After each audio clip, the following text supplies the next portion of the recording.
সকলকে হ্যাপি হোলির শুভেচ্ছা। পড়ে শেষ করে ফেলেছি বিবিআনারও এক কোম্পানি আমাদের কেস রন্তিরের। এটি হচ্ছে রন্তিরের লেখা, বিভাগ প্রকাশনা থেকে পাবলিশ করা। বই 8খানা পেজ রয়েছে। বেশ এঙ্গেজিং একটা বই, গল্পের ওপরে বেস করে লেখা। বইটা আমার খুব এঙ্গেজিং লেগেছে। তখনকার দিনের সমাজের প্রেক্ষাপটগুলো এবং সামাজিক কেমন টানাপোড়া ছিল সেই সব জিনিসপত্রগুলো, এবং তাছাড়াও বাবুয়ানা কালচার সেই সবগুলোও তুলে ধরেছে।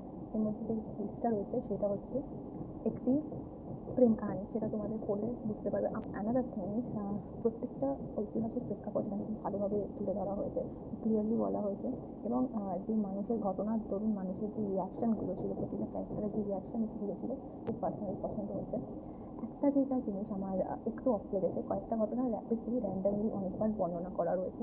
তাছাড়া এই বইটা যারা ঐতিহাসিক প্রেক্ষাপটে কিছু আলাদা টাইপের বুক পড়তে পছন্দ করো, ডিটেকটিভ, প্রেম ঘটিত এবং রিয়াল কাহানি বেস, তারা পড়ে দেখতে পারো, ঠিক আছে? এবং এছাড়াও আমি আরেকটা বই তোমাদের সাজেস্ট করতে চাই, সেটা গোলাপালা বাই রেমিক। সেটাও অবশ্য বিভাগ প্রকাশনীর থেকে পাবলিশড। যাদের যাদের বই পড়তে ভালোবাসো তারা প্লিজ সাজেস্ট করে দাও কী বই এর পরে পড়া ভালো হবে, বা তোমরা কী বইয়ের রিভিউ চাও। চলো, টাটা।